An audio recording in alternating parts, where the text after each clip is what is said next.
I found out my wife was cheating. From the guy she cheated with. He messaged me. I think we're dating the same woman. We met up and uncovered something way worse than just an affair.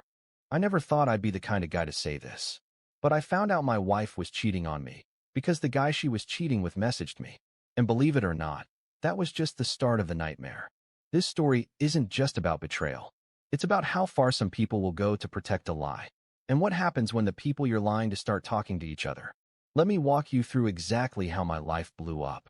Because if someone told me this would happen to me, I'd laugh in their face. But it did, and it changed everything. So, my name's not important. Let's just say I'm a normal guy. Late 30s. Been married for 6 years to a woman I thought I knew inside and out. Let's call her Jenna. We weren't a perfect couple, okay? But I thought we were solid. The kind of couple that finishes each other's sentences, shares Spotify playlists, fights about takeout, and then falls asleep on the couch watching trash TV. Nothing fancy, just real life. Real love. Or so I thought. A few weeks ago, I got a message on Instagram. No profile pic. Just a guy named Matt. No mutual friends. Looked like a spam account. I almost ignored it. Almost. But the message preview caught my eye. Hey, I know this is random, but I think we need to talk. It's about Jenna. I froze. Now listen, I've never been the paranoid type. I've never checked her phone. Never stalked her social media. Never snooped through her stuff. But something about that message made my stomach drop. I clicked it open. The full message read, "Hey, this is gonna sound weird, but I think we've both been seeing the same woman. Her name's Jenna. She told me she was divorced. But I saw a photo of you two on her Facebook. Are you guys still together? Still together? Still together?" I sat there, staring at my phone, heart pounding like I'd just run a marathon in place. I didn't respond right away. I read it again, and then I went to Jenna's Facebook. Sure enough, her profile photo was still the two of us from a trip last year. Smiling, holding each other, looking like some dumb couple from a romance movie. I checked her recent posts. Nothing suspicious. Just a few memes, a birthday post to a friend, and a photo of our dog. So what was this? A prank? A scam? Or was it real? I messaged him back. Yeah, we're still married. Who are you? His response came instantly. I'm so sorry, man. I didn't know. I swear I didn't know she was married. She told me she was divorced 2 years ago. We've been dating for 3 months. 3 months. I don't remember putting the phone down. I just remember sitting there in absolute silence. 3 months. That covers Thanksgiving, Christmas, our anniversary. She was with someone else while we were decorating the house, while we were hosting her family for dinner, while we were lying in bed, talking about taking a trip this summer. 3 months. I felt numb. It was like my brain shut off. You know when your gut knows something before your head does? That was me, right then. My gut was screaming. I felt sick. But my brain just sat there going, no way. No way. I asked Matt for proof. Honestly, I expected him to get defensive, maybe block me, maybe back off. But he didn't. Instead, he sent screenshots, text messages, photos of them at a restaurant I recognized. It was just 2 blocks from my office. One of her in my hoodie, her face half covered, but no denying it was her. And then the worst one, a mirror selfie in a hotel bathroom. Same day she told me she was visiting her sister. I just sat there, staring at that one picture. My wife, in a hotel room, with another man, and me, sitting at home, making dinner for us that night. I didn't tell her I knew. Not yet. Something told me not to. Instead, I asked Matt if he'd be willing to meet. I said, let's talk. Face to face. He agreed. We set up a time to meet that Saturday at a little coffee shop halfway between us. Quiet, out of the way. Neutral ground. For the next 2 days, I acted normal. I went to work. Kissed her goodbye. Ate dinner with her. Slept next to her. Every second, I wanted to scream. But I didn't. I needed more information. And some sick part of me wanted to hear it all from the guy she was cheating with. Saturday came. I got there early. Ordered a black coffee and waited by the window. When Matt walked in, I recognized him immediately from the pictures. Tall, bearded, kinda rugged. Definitely her type. He looked just as uncomfortable as I felt. He sat down across from me, cleared his throat, and said, "Man, I swear I had no idea. If I knew she was married, I would have never gone near her." I believed him. There was no arrogance in his voice. Just confusion, frustration, and maybe even hurt. He started telling me everything. How they met on Bumble. How she told him she was fresh out of a toxic marriage. How she claimed she was healing, not ready to post him online. How she called me her abusive ex who wouldn't stop stalking her social media. I nearly laughed. That's how surreal it felt. She didn't just cheat. She built a whole fantasy life where I was the villain. And just when I thought I'd heard it all, Matt leaned in and said, "There's one more thing. I don't think I'm the only other guy." That's when the real nightmare started. Because what I thought was just one lie turned out to be a whole web of them. And we were just two flies caught in it. So, there I was, sitting in this coffee shop with Matt, the guy who'd unknowingly been dating my wife for the last few months. Honestly, I thought this was the end of the road. She cheated. I caught her. He found out. Story over. Painful? Yeah, but straightforward. That's what I thought. Then Matt looked at me and said, "I don't think I'm the only one." That line hit me like a cold slap in the face. What do you mean, not the only one? He pulled out his phone and scrolled for a second, then held it up. It was a photo, a screenshot from Jenna's Snapchat story that she accidentally made public. Just a quick little video of her feet kicked up by a pool. The thing is, Matt hadn't been with her that weekend, and I sure as hell hadn't either. That weekend, she told me she was with her mom. She even sent me a blurry selfie of her and her mom cooking. Looking back, I realized the photo could have been taken months ago, but I didn't think twice at the time. Who does? He told me he had a weird feeling about it back then, like something was off, but he didn't want to push. You could tell he was still processing all of this too. I mean, this woman sold him this whole story about healing from a painful marriage, about finally feeling safe again, and meanwhile, she was running what honestly looked like a rotation of men. I was still half in denial when I got home. Jenna was on the couch watching some murder documentary, all casual. She smiled when I walked in, asked me how my day was. I said, "Fine," and went straight to the bathroom, locked the door, sat down, and just stared at the floor. I couldn't stop thinking about that pool photo, the blurry mom selfie, the fake divorce story. I realized I needed to know the whole truth. Not pieces, not guesses. I needed facts. So I did something I'd never done in our entire relationship. I snooped. I waited until she was asleep, out cold, and then I quietly got up, crept to the living room, and grabbed her gym bag. Why? Because earlier that week, I'd seen her get a text while she was grabbing her water bottle. She jumped a little and shoved it back in fast. My gut said check the gym bag. And there it was. A second phone, tucked under her leggings in a zip pocket. No lock screen, no password. Like it was a burner, not her main phone. The second I opened it, I felt this cold, sinking weight in my chest. It was full of texts, full conversations with names I didn't recognize. One guy saved as dentist, another as Uber, another just had a peach emoji. I scrolled and scrolled. They weren't just hookups. Some of them were full-on flirty, affectionate, "I miss you" type conversations. One guy was sending her playlists. Another sent her pictures of his dog and said, "He misses you." Someone else was asking when they could have another weekend like Miami. Miami? She told me she went to Miami for a conference last spring. That was when I had the flu and stayed home. This woman didn't just cheat. She maintained multiple relationships, each with its own set of lies and excuses.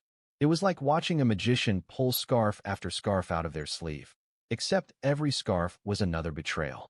I took screenshots of everything, every text thread, every name, every photo. I sent it all to myself, then erased the sent messages and put the phone back. The next morning, she made coffee and sang along to the radio like nothing had happened. And I played along.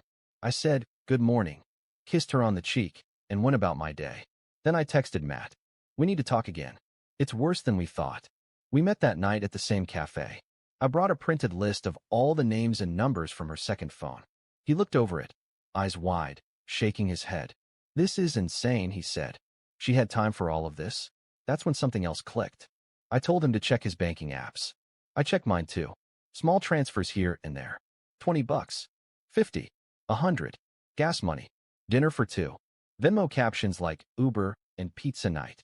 She was using our money to go on dates with other men. We went into full investigation mode. Matt even messaged one of the other guys, just one, dentist, and asked him how he knew Jenna. The response came almost immediately. "You mean my girlfriend?" She had told him she was a traveling consultant, that she was constantly on the road, barely in one city for more than a few days. He'd been seeing her for over a year. A year. Matt looked like he was about to be sick. I was numb, not even angry anymore, just detached. Like I was watching someone else's life unravel. We told dentist everything. We sent screenshots. He didn't believe us at first, but when he saw the pictures, the same selfies, same phrases, same exact excuses, he just said, "Holy hell, how many of us are there?" That question stuck with me, because at that point, we didn't know. We were three guys. Three completely different lives. No overlaps. No mutuals. All being played by the same woman, each believing we were the center of her world. That night, I went home, kissed my wife on the forehead, told her I loved her, and climbed into bed. She smiled, told me she loved me too. And I just stared at the ceiling, thinking about how easy it was for her to lie. How effortless. The scary part? If Matt hadn't messaged me, I would have never known. That was the night I realized this wasn't about cheating anymore. This was about how far someone can go when they think no one is comparing notes. And we were only getting started. After that night, sleep wasn't even an option. I lay there in bed next to her, just listening to her breathe. And I kept thinking about that guy's message. "You mean my girlfriend?" How casually he said it. Like it wasn't even weird. And to him, it wasn't. Because she had built an entire life with each of us. Each lie tailored perfectly for the version of her we thought we knew. The next few days turned into surveillance mode. Not in a creepy, Hollywood spy kind of way. Just quiet. Watching. Listening. Letting her talk. Letting her dig the hole herself. She told me she was working overtime. Told dentist she was flying to Chicago for a contract gig. Told Matt she had to go low contact for a few days while she processed emotions from the divorce. 3 men. 3 completely different lies. All unfolding at once. And all we had to do was wait. We set up a group chat. Me, Matt, and the third guy, his name was Ryan, by the way. Turns out, he was recently divorced. Thought Jenna was the first woman to make him feel something again. That hit hard, man. You could tell this dude was already raw, and this just opened another wound.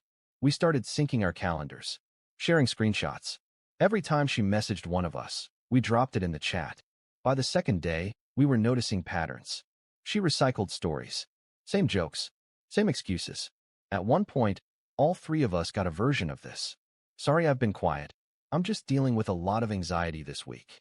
She even sent us all the same selfie, her wrapped in a blanket, holding a mug, with a pouty, "I'm having a rough day" face.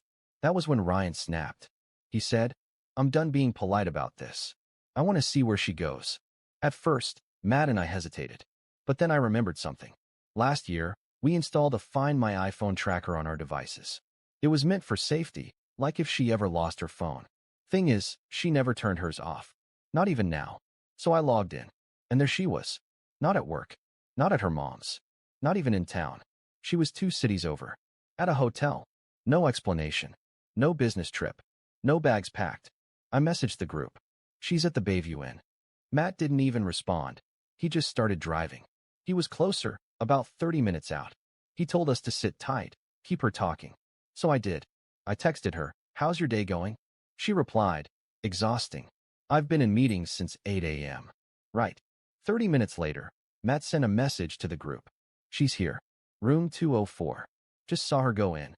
She's not alone." Boom. Confirmation. Live. I felt this weird wave of calm wash over me. Not rage. Not sadness. Just clarity. Everything I'd suspected, everything I'd feared, it was all true. This wasn't paranoia. This wasn't insecurity. This was real. She was a serial liar. And she was so used to juggling people that she stopped caring about the risk. Matt didn't knock. He didn't cause a scene. He waited in the lobby, watched the guy she was with, another new face, leave the room for a smoke. Then he left, too. Quietly. No mess. He sent us a picture of the guy. Not me. Not Ryan. A 4th man. And now we had faces. That night, we got on a video call. All 3 of us. No masks. No awkwardness. Just tired men trying to make sense of what the hell we were dealing with. Ryan was already talking to his lawyer. Apparently, she had convinced him to invest in a business idea a few months back. $5,000. Gone. Matt found out she borrowed his car last month and got a parking ticket he had to pay. And me? I was sitting next to a woman who was making grilled cheese and humming to herself, completely unaware that I knew she'd spent the afternoon in a hotel bed with guy number 4. I made a decision that night. I wasn't going to explode. I wasn't going to fight. I wasn't even going to ask why. I was going to burn this down slowly. quietly, deliberately. The kind of revenge that doesn't come with yelling or broken dishes. The kind that comes with paperwork. The kind that leaves nothing for her to run back to when the house of cards finally falls. And trust me, it was about to fall. Because the next morning, she left for yoga. But I followed her. And what I found changed everything. That morning was unusually quiet. She woke up early, made herself a smoothie, and told me she was heading to yoga. Same routine, same calm voice, same casual kiss on the cheek before she walked out the door like everything was fine. Thing is, Jenna hadn't gone to yoga in months. I only knew that because I'd asked her about renewing her membership a few weeks back, and she got cagey, said she doesn't like the energy there anymore. But here she was, suddenly zen again. Right. So I waited 10 minutes, grabbed my keys, and followed her. Kept a few cars behind. No music, just the sound of my own heart thudding in my chest. She didn't drive toward the yoga studio. She drove across town to this upscale little brunch spot. One of those places where the avocado toast costs $20 and you feel underdressed if you're not wearing sunglasses and some kind of hat. I parked across the street. Watched her walk in like she didn't have a care in the world. 5 minutes later, the guy from the hotel, the one Matt had seen, showed up. He kissed her on the cheek, they hugged, and then sat down on the patio like a picture-perfect couple. She ordered waffles, laughed at his jokes, even fed him a piece of her bacon. I sat in the car and watched my wife romance another man like it was her job. And maybe it was, at this point. I took pictures. Nothing dramatic. Just quiet evidence. The kind that speaks louder in court than any yelling match ever could. When I got home, I didn't even feel like crying. I felt efficient. I called a lawyer, asked for a consultation, explained I wanted everything documented, everything airtight. I told her about the financial stuff, the extra phone, the possibility of fraud. The lawyer listened, asked smart questions, then said something that stuck with me. She's not just cheating on you. She's living multiple lives. If you try to confront her now, all she'll do is shift the narrative. You want control? You stay quiet, and we build this properly. So that's what I did. Over the next 2 weeks, I became the most polite, attentive, and emotionally available husband on the planet. I brought her coffee. I complimented her hair. I asked about her day and pretended to listen. And while I did all that, I was quietly draining our joint accounts, transferring my direct deposit to a new bank, pulling my name off shared subscriptions, separating my credit. I called Ryan and Matt and told them what I was doing. They were on board. We started digging further. Found old posts on her Reddit account, stuff from years ago where she talked about being tired of monogamy and wanting to live freely. Found her burner TikTok where she flirted on live streams using a fake name. Found a Reddit thread where a guy was asking for advice because his amazing new girlfriend was still acting weird about her phone. The way he described her, it was her. Right down to the laugh. There wasn't just one more guy. There were at least 2 more. That we knew of. It got to the point where even Matt and Ryan started joking about it. I feel like we're in some kind of budget Netflix doc. I laughed. But it wasn't funny. Not really. Because while we were playing detective, Jenna was getting bolder. She started slipping. Bringing new cologne scents into the house. Taking late-night showers. Leaving with 2 bags, coming back with 1. The lies were getting lazy. I realized she didn't care about hiding anymore. Because she didn't think I'd ever question her. That was her biggest mistake. The final straw came on a Thursday. She said she was heading out for a girls' night. She even showed me a group chat with her friends confirming plans. Thing is, I knew those friends. I knew she photoshopped one of the screenshots. She'd reused a background from a text 6 months ago and added a new message over it. Sloppy. I let her leave. Then I called her best friend. And yeah, she had no idea there was any girls' night planned. That was it. That was the moment the whole thing snapped into place. I was done waiting. The trap was set. The evidence was stacked. The players were ready. Now it was time to flip the whole thing on its head. And she'd never see it coming. It started with a dinner invitation. Matt messaged her and said he wanted to talk things through. Maybe see where their connection was going. Said he missed her. Played the wounded, vulnerable guy perfectly. She took the bait instantly. Oh my God, I've been thinking about you so much too, she wrote. I'm free Thursday night. Dinner. Boom. Nailed it. What she didn't know was that Matt wasn't the only one at that table. While she was busy picking out a dress and pretending to be some romantic, free-spirited soul searching for real love, I was in the background organizing everything like a stage manager. I booked the private room at the restaurant. I made sure the lighting was good, so faces would be clear on camera. I even asked the waiter to bring the champagne exactly 10 minutes in. That was our signal. And of course, I made sure Ryan was in town. The three of us hadn't seen each other in person yet. It felt surreal, like a weird support group nobody asked to join. We were angry, yeah? But at this point, we were past rage. This was chess now. And Jenna? She was still playing checkers. Thursday night, she walked into the restaurant wearing a green dress I'd bought her for our anniversary the year before. I remember thinking, fitting. Let's see how well it holds up tonight. She smiled at Matt, gave him a little flirty hug, sat down, and ordered a cocktail like she didn't have a care in the world. They chatted for a few minutes. Small talk. Catching up. Fake giggles. She even dropped the classic line. I'm just in such a weird place right now, emotionally. Matt nodded along, real supportive. Played his part to perfection. Then, 10 minutes in, champagne arrives. Matt smiles, lifts his glass, and says, to truth. Jenna laughs. What's that supposed to mean? And that's when I walked in. She froze. You ever see someone's face go through 5 different emotions in 3 seconds? Confusion, panic, fear, denial, and then fury. Oh, she said. So this is what this is. I didn't even sit down. Just nodded toward the door. Thought you'd like to meet some of your other boyfriends. Ryan came in next. Calm, hands in his pockets. He didn't say a word. Just looked at her like she was a science project gone wrong. For a second, she just sat there, speechless. Then she tried to play it off. This is insane. You're stalking me? Are you serious right now?